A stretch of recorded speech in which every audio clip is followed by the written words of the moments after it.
일상에서 지혜의 시작은 어디일까요? 가정일까요? 학교일까요? 구약의 잠언은 책의 목적과 중심 주제인 여호와 경외를 먼저 밝힌 후에 구체적인 지혜의 교훈을 시작합니다. 내 아들아, 내 아비의 훈계를 들으며 내 어미의 법을 떠나지 말라. 이는 내 머리에 아름다운 관이요 내 목에 금사슬이니라. 잠언 1장 8절에서 9절입니다. 이처럼 개역개정 본문은 내 아들아로 시작합니다. 부모가 아들을 부르는 방식의 이러한 교훈은 고대 이스라엘뿐만 아니라 이웃하는 이집트와 메소포타미아 지역 나라 문헌에서도 발견되는 양식이었습니다. 내 아들아 부르는 것은 생물학적인 부모와 자식의 관계를 넘어 서기관 같은 전문적인 집단의 선생이 학생을 부르는 방식이었습니다. 그렇더라도 잠언은 자녀 양육의 책임자로서 아버지와 어머니를 중시합니다.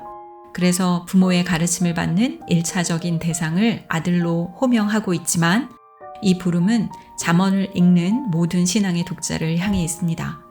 우리가 가장 많이 읽는 개역개정 본문은 아들아 이렇게 시작합니다. 그러나 본래 히브리어 본문은 들어라 내 아들아 이고요. 히브리어 원문은 들어라를 강조합니다. 그래서 들어라 내 아들아 내 아버지의 훈계를 떠나지 말라 내 어머니의 법을. 이 말에는 두 가지 강조점이 보이는데요.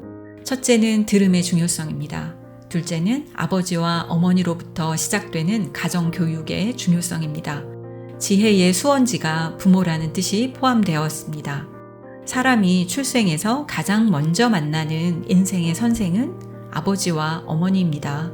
그래서 잠언을 기록하고 편집한 지혜 선생은 아버지의 훈계와 어머니의 법을 가장 먼저 말합니다. 부모는 매일의 삶에서 자녀들에게 실제적이고 도덕적인 가르침을 주는 선생입니다. 그래서 8절은 지혜로운 삶을 위한 이른바 홈스쿨링의 오랜 역사를 증명한 셈입니다. 아버지의 훈계는 훈육을 뜻하는데요. 몸의 훈련이 포함됩니다. 그리고 어머니의 법에서 법은 본래 가르치다 라는 동사에서 파생된 가르침이나 교훈 또는 안내를 뜻합니다. 그러니까 부모는 삶의 훈련을 위한 안내자다 라는 뜻이죠. 그래서 장구한 세월 동안 부모의 교육은 아름다운 관이라고 말해줬던 것입니다. 문자적으로 은혜의 화관이고요. 아들에게 목의 금목걸이가 될 것이라고 약속합니다. 고대 사회에서 꽃으로 만든 화관은 승리의 상징이고요. 목걸이는 보호의 상징이었습니다. 그만큼 부모의 교훈이 중요하다는 뜻이겠지요. 그리고 부모와 지혜 선생님은 이렇게 경고합니다. 내 아들아, 만약 악한 자들이 너를 유혹해도 응하지 말라라고 합니다. 악한 자들은 길을 놓치다 또는 빗나가다 라는 동사에서 파생되었는데요. 그래서 악한 자들은 마땅히 가야 할 길에서 벗어난 사람을 뜻합니다. 다시 말해 악인들은 올바름에서 벗어나 그릇된 삶의 방식을 선택한 사람들입니다. 악인들은 대체로 잘못된 방향 설정에서 시작되는 것이고요. 그것이 악한 행위로 이어집니다. 이것은 행위 이전에 삶의 방향성이 중요하다는 뜻이지요. 그리고 부모는 악인들의 내재된 유혹의 성격을 인상적으로 묘사하는데요. 악인들의 유혹한 말의 특징이 아주 흥미롭습니다. 우리 함께 가자, 사람의 피를 흘리자, 숨어 기다리자, 우리가 통으로 삼키자, 우리가 집을 채우자, 우리가 함께 제비 뽑자, 이런 말로 선동하고 유혹합니다. 악인들은 우리 함께 가자라는 매우 사교적인 말로 접근하지만요. 까닭 없이 죄 없는 자의 피를 희생물 삼는 자들입니다. 그리고 마침내 악인들은 수올, 그러니까 무덤에 내려가는 자처럼 무죄한 이들을 산채로, 통으로 삼키자는 제안을 서슴없이 합니다. 악인들은 죽은 자들의 세계를 뜻하는 수올과 무덤을 자기들의 동맹자처럼 인식할 만큼 죽음을 매우 가볍게 여기는 자들입니다. 또 악인들은 선량한 자들의 것을 빼앗아 자기 재산을 증식하자고 제안합니다. 예나 지금이나 나쁜 일을 도모하는 패거리들이 존재했습니다. 타인의 것을 빼앗아 함께 똑같이 나누자는 제안은 유혹하려고 하는 대상을 자기 편으로 끌어들이기 위함이죠.